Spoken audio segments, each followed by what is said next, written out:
Hi, I am Dr. Jeff Hester, and again, I'm preparing for an upcoming onstage debate with Christian apologist William Lane Craig, and I'm going to run through a few of my potential responses to Bill Craig's notions about transcendent morality. I'm not going to run through all of his arguments here. Those arguments are easy to find on the web, and also I assume that they will be presented in his opening comments at the debate. So I am anticipating and responding. And again, the reason for doing this is so that there is some source that people who are interested in this exchange can go to get a sense of what my actual responses are outside of the context of the give and take of a debate. Problem being, the debate is clearly largely driven by things like rhetorical styles and does not necessarily get to the meat of arguments. So again, here I'm going to talk about theism, atheism, and morality with a specific eye to responding to the kinds of arguments that Bill is want to give. All right, Bill insists that his argument is basically that without God, objective moral values would not exist. Objective moral values do exist, therefore there's a God. Now, first of all, I think that Bill has a problem with how he defines terms, because he talks about objective moral values and he talks about normative moral values. But really, if you listen to what he's talking about, really what he's talking about when he says objective moral values are transcendent moral values. And so essentially, he winds up saying if transcendent moral values do not exist, and then he just asserts that moral values are transcendent. And so he very much begs the question. He embeds the assumption that moral values are given by God in the way that he sets up his syllogism. Okay. Transcendent moral values do not exist. And that's rather clear when you listen to the way that Bill talks about them. He talks about these transcendent moral values being experienced. He specifically draws the analogy with we apprehend these moral values in the same way that we apprehend the physical realm. There, ironically, I agree with him. We do perceive this stuff in exactly the same way that we perceive the moral realm. That is, they are constructed parts of our internal models of the world. They're strongly influenced by our socio-biological nature, by our upbringing and concepts, by the beliefs of the tribe, and so on and so forth. As such, what Bill describes as objective moral values are anything but objective. They are just about as subjective as you can possibly get. Now, again, Bill sort of states these transcendent objective values exist, expecting that just on the force of his authority, you're going to believe that. The thing is, Bill may not like the notion that morality is not given by God. But as is often the case through these arguments, Bill might be a good rhetorician, but what he likes or doesn't like, along with $5, will buy him a cup of coffee at Starbucks. His assertions about moral values are meaningless. Seems to me that if moral values truly are transcendent, they should be equally accessible to everyone. That is, if I am God's creation and God gives me direct access to these moral values, that access to those moral values as should simply, come with the gig, as it were. In fact, that is clearly untrue. Moral values can be altered chemically in all manner of different ways.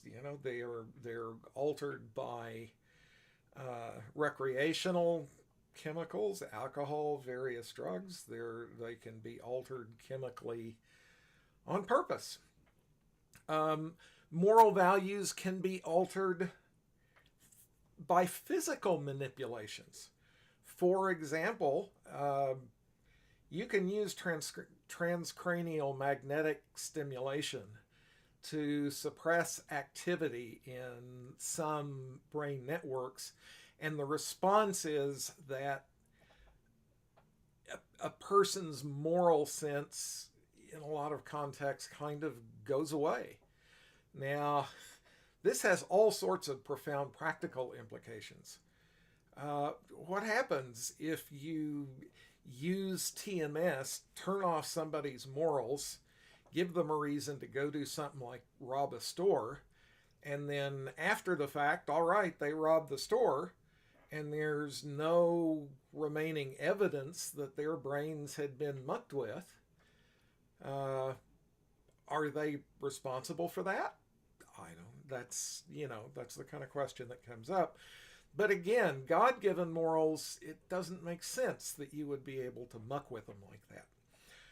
Moral values are contingent upon your emotional state. Moral values are lacking in some people altogether. Again, psychopathy is largely being devoid of moral values. And that's an interesting case because that being devoid of moral values is associated with lack of empathy, reduced theory of the mind, a bunch of things like that are known to be rooted in the brain. And in fact, you put somebody in a brain scan, you can now, with reasonably high accuracy, tell whether or not they're psychopaths. And so all of this transcendent morality that Bill talks about can be manipulated physically. It has physical signatures. It is variable on the basis of physical characteristics. And of course, moral values differ widely among cultures. Every religion brings along its same set of moral values. I was reading a piece the other day by, I forget who, but it was talking about the different values between different tribes or different religions. And it was pointed out that everybody has moral values surrounding sexuality, for example, except those moral values are all different. Now, there's irony here because Bill likes to challenge those with a non-theistic basis for morality, saying that they are cultural relativists. As I will talk about in a minute, a non-theistic approach to morality allows you to arrive at some really honest-to-goodness objective moral values that don't change from culture to culture. It's theism, in large part, that makes cultural values different between different societies. So theism is not an answer to cultural relativism or to moral relativism. Theism is a driving force behind moral relativism. Okay. Bill talks about these moral values, again, he calls them objective. I'm going to call them transcendent because that's actually what he's describing. That's actually what he's talking about. And he just dismisses the notion that these things are in any sense socio-biological imperatives.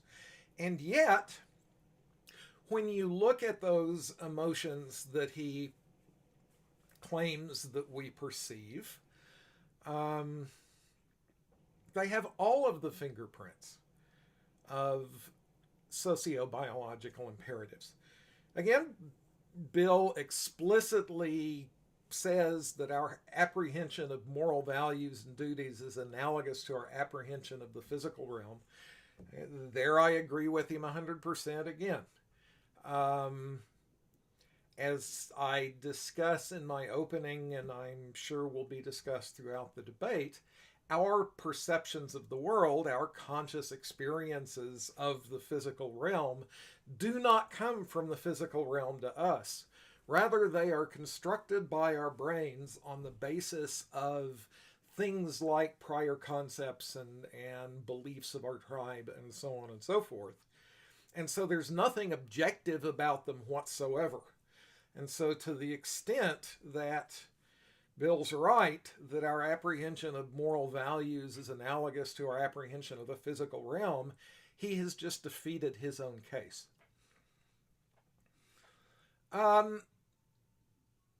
The things upon which I think a lot of theists would say our morals rest are clearly sociobiological imperatives. Empathy and similar emotions are hardwired. We know the mechanisms. For example, mirror neuron networks. When we see someone else in pain, we literally feel their pain. We identify with them. That becomes a driver for moral sense. Theory of mind, again, which is an evolved thing. Theory of mind, again, allows us to put ourselves into the position of others and think about, okay, from the perspective of another, what is the situation here? And that is a basis for moral judgments.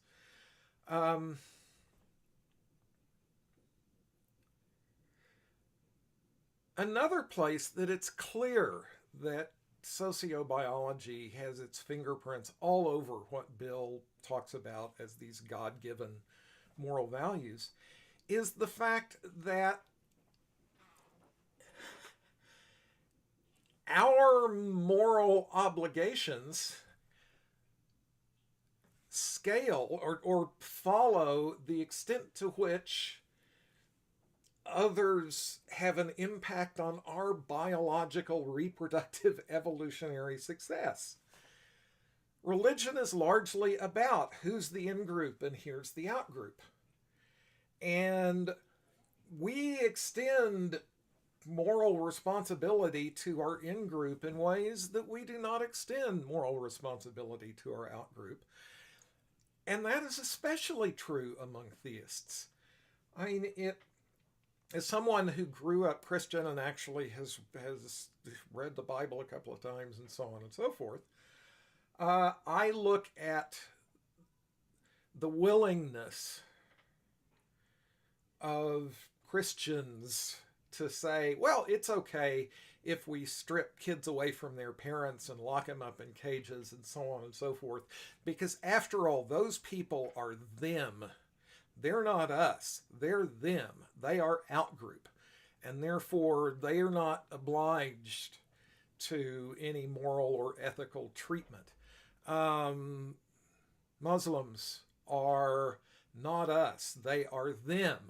And therefore, we do not need to consider their humanity. We do not need to extend to them the same moral and ethical concern that we extend to members of our in-group. And so, among theistic communities, and of course that goes the other way as well. Clearly, extreme Muslim communities aren't hip on extending their notions of ethics and morality to us. So it goes both ways. It goes all ways. So the evolutionary imperative to extend this to in-group rather than out-group is very much there. Our tribe matters. The only thing that matters more than our tribe when you talk about these things are kin. About the only time that we'll tell our tribe to take a long walk off a short pier is when it involves things affecting kinship. And the closer the kin, you'll go out there and fight a bit for your cousin who carries some of your genes, but you'll go to the mat for your offspring, because your offspring are, there is your genetic heritage right there. So we are wired to care more about them than anybody, and we do.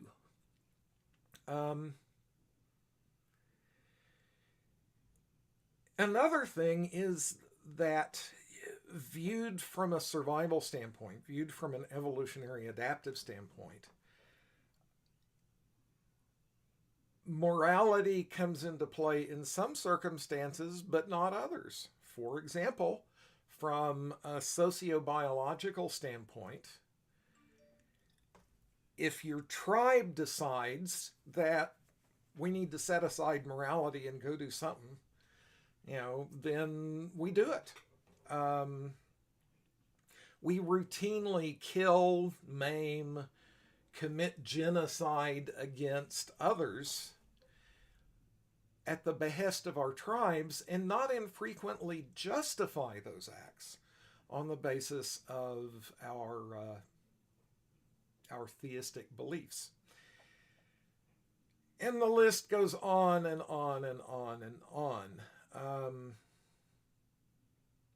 Again, what Bill describes as these felt, God-given, transcendent, objective, moral values, responsibilities, so on and so forth, when you actually look at them, are obviously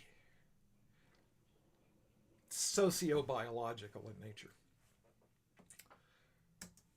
Okay. Bill's approach, this theistic sense of morality, does a great deal of harm. We talked about where they come from. Now we can talk about what their actual impacts are. Bill's notion of morality, as we talked about, strengthens tribalism. By so doing, theism serves to dehumanize members of outgroups. It makes it easier to carry out immoral actions toward those outgroups. It makes those immoral actions more common, more callous. You can talk about things like modern terrorism, and there are those who will say, the Muslim is this horrible religion and Christianity is peace-like or something. Anyone who imagines that should go back and read some of the eyewitness accounts of the sacking of Jerusalem in 1099 during the First Crusade. If you read about what the Christian crusaders did, members of ISIS are pikers in comparison. Crusaders had to do it all up close and personal with broadswords. Much perceived morality, in the sense that Bill talks about it, doesn't come from moral concerns at all. It comes from other emotions. There's been work, for example, that demonstrates pretty well that a lot of theistic morality comes from revulsion, fear of the other. For example, the idea that somehow homosexuality is immoral really comes from the reaction of people who think about homosexuality and go, ooh, because it's not them, and it just feels wrong, and they say it's immoral because it feels wrong and God's telling me it's wrong. The reality is it's just revulsion. It's like looking at a food that they don't know and go, ew. Okay. Um, it goes on from there. We could talk about the extent to which moral values and decisions are made in the arousal centers of the brain, like the amygdala in theists, as opposed to areas like the anterior cingulate cortex that are actually associated with reasoned emotion, or with reasoning about these things. But I won't get into that. Religious morality and tribalism provides a means of controlling populations, turning them to whatever ends you want them. The old Jesuit saying, give me a boy until he's 7 and I'll own the man. Yeah, that's kind of the way it works. And once you own the man, you can get the man to go off to war and kill people. You can get the man to hate people of different colors and religions. You can, whatever. All you have to do is pull the in-group. The idea of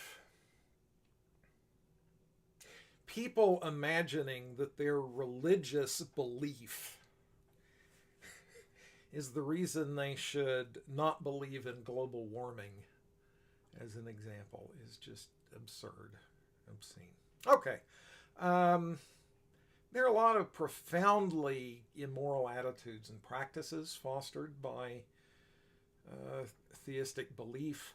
Denying food, shelter, medical care based on the happenstance of birth is somehow a good moral thing to do, in this sense that Bill talks about.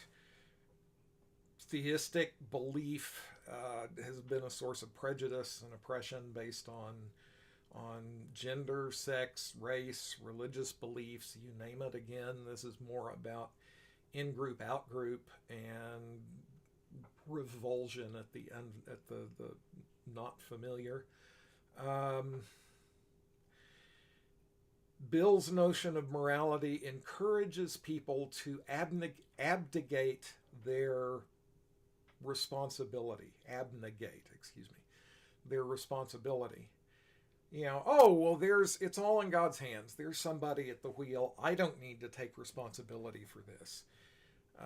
You get Jim Inhofe again standing there in front of the Senate, holding up a snowball, saying, see, there's no global warming, and I read the Bible, and it tells me that spring will always come, and that should be enough for those scientists. The Bible says we don't have to worry about this.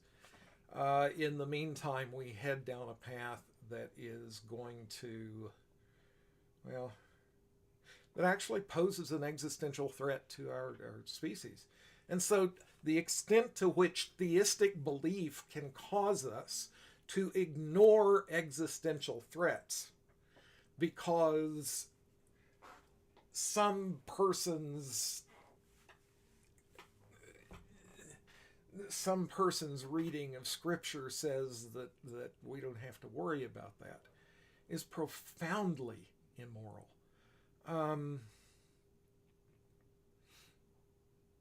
Religion is readily corrupted to self-serving ends. I've talked about this a little bit. My father used to be heavy into this thing called the wealth gospel. People, we are going to contribute to God because God says he'll give us back tenfold what we tithe. And I've known lots of people who viewed Christian morality as a business deal, and viewed their affluence as a sign that they were better in God's eyes. Religion over history has provided direct motivation for more immoral acts than you can count. Theism tends to promote hard divisions between right and wrong, which is not okay in a world where the reality quite often involves grays. And by saying here's right and here's wrong, it stands in the way of actually updating our moral understanding based upon our understanding of the world and ourselves.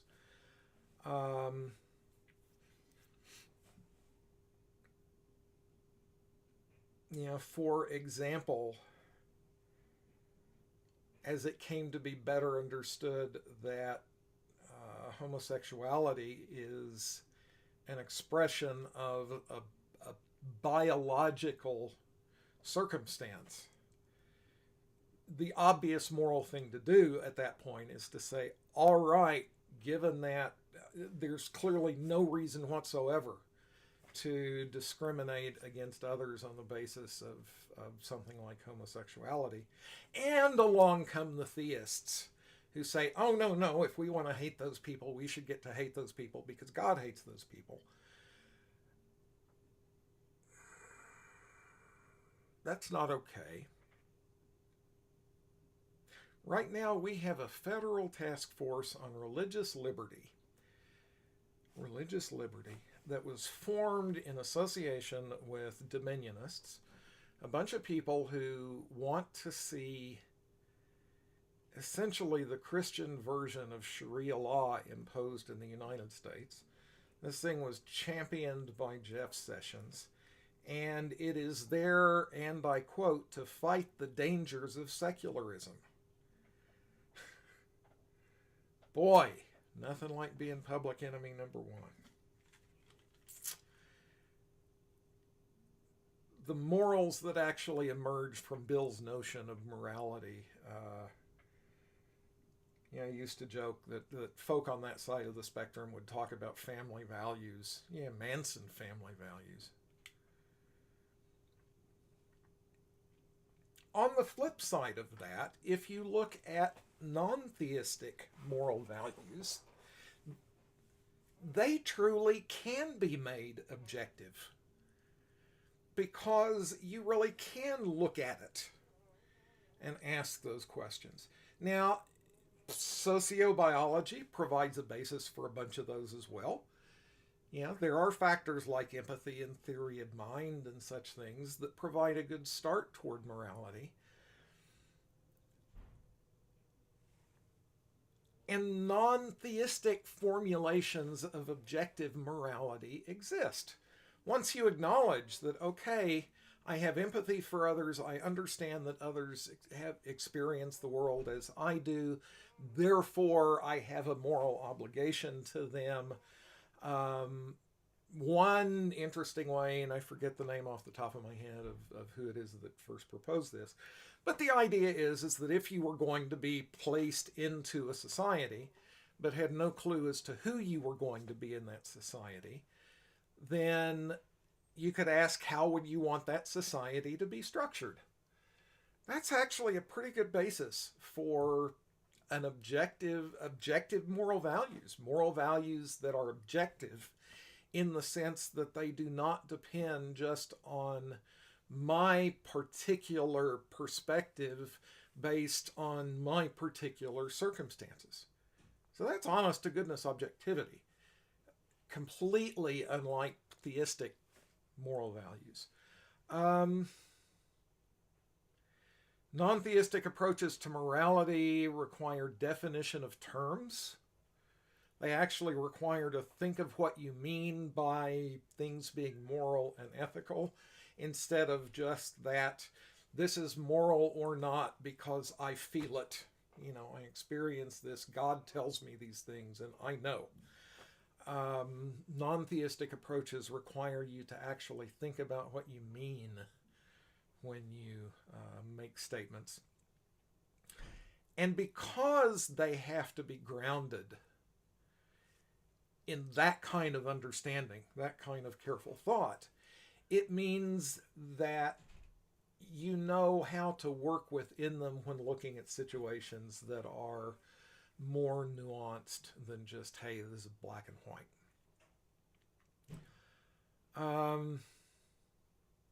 When approaching morality and ethics from a non-theistic perspective, you can see and sort out things associated with in-group, out-group, the source of feelings and such as that. So you can step back and look at it and say, we'll go back to the case of homosexuality. You might say, okay, I am uncomfortable with homosexuality, but because I have looked into the nature of how people think about this kind of stuff, I recognize that that's my problem. That's something that has to do with my sense of familiarity or whatever. And I understand, all right, the impetus is now on me to understand rather than to just call them wrong and bad and awful and so on and so forth. The fact that even relatively progressive religions still hold those kinds of attitudes toward gays. The fact that many religious people, you will hear them talk about how the morally right thing to do would be to just eradicate all of those immoral whoever's. Anyway, you get the idea. What else do I want to say here? Anyway, so if you look at what the path to a real honest-to-goodness objective morality would be, that path does not go through theism. In fact, theism is one of the greatest roadblocks there is to that. Now, I want to make just a few comments about where I arrive, how I arrive at my own moral ideas. And it's going to seem tangential, but it's not. I want to talk about how I get out of solipsism. How do I escape the idea that the only thing that's real is my mind? There are people who have played with solipsism. And there's no way to have absolute certainty that that's not the case, especially since we know that in large part our perceptions are structured inside our own minds, built out of things that are inside of our own minds. And in a lot of ways, our connection with the exterior world is a little bit tenuous. So it might be easy to say, well, the only thing that exists is what's in my mind. The problem with that is exactly the same problem that exists between science and theism. It's an epistemological problem. I can say, well, it's all just in my mind, in which case, whatever is, well, that's just in my mind. There's no rhyme or reason to it. Whatever happens, it's, well, yeah, that's just in my mind. It doesn't tell me anything. It no use at all. On the other hand, I have a theory. And my theory is that I, in fact, do live in a world. And that world obeys physical laws. And that world is populated by others. And those others have experiences like my own, and so on and so forth. It turns out that theory makes all sorts of predictions about what my experiences should be, and those predictions all turn out to be correct. And so the idea that I, in fact, am in a world among other thinking, emoting, feeling, experiencing beings is, for me, it's a testable hypothesis. I get out of that by applying the same epistemology that I apply everywhere else. I should note, by the way, that one of the neat things, one of the powerful things about the epistemology of science, you say, okay, I know something, not because I've tried to prove it true. I know something because I have challenged it and tried to show that it's wrong, but so far have failed. That same standard of knowledge applies to that standard of knowledge. That is, when I look at that standard of knowledge, has the application of that standard of knowledge let me down? And you look around in 1,000 ways, and the answer is no, it hasn't. Everything from the fact that that's the standard of knowledge upon which our civilization is built, to a lot of these other questions, up to and including things like morality and ethics. So that standard of knowledge can survive scrutiny and come out okay on the other end, which means that that standard of knowledge applies to itself.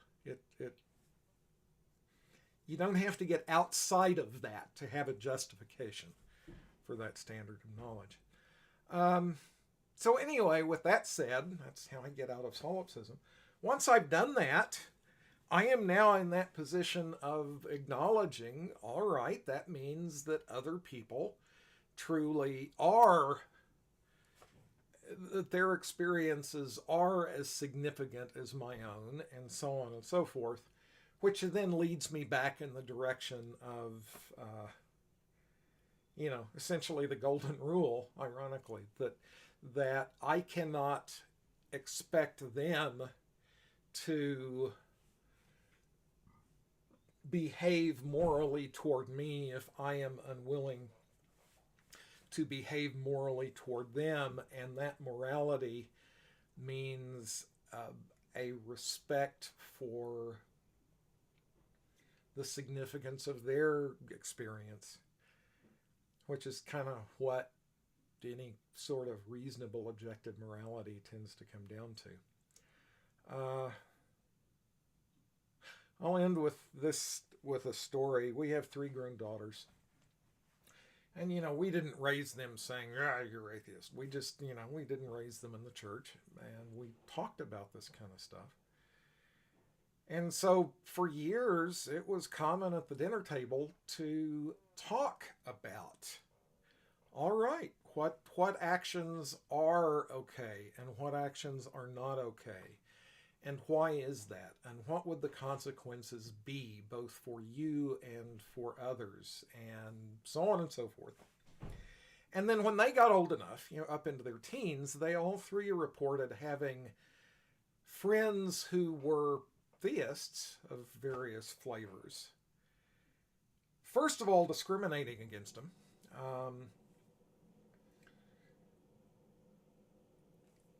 But also saying, well, gee, if you're not afraid of going to hell, then why do you bother to be good?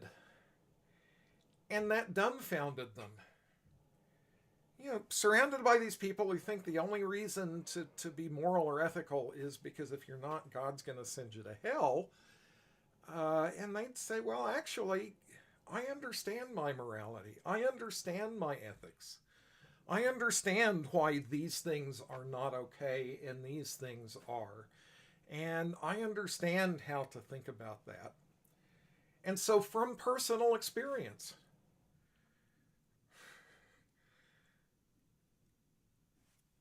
non-theism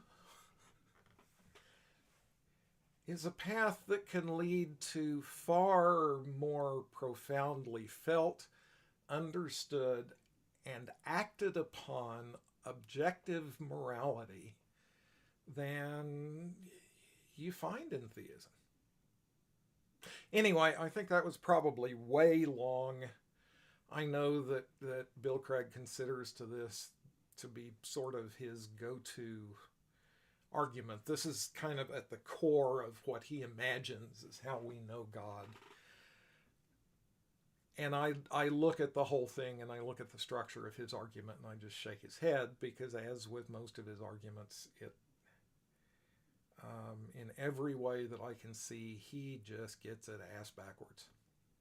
All right, I will move on to other things. If I wind up making another one of these things, I might see you in the next video.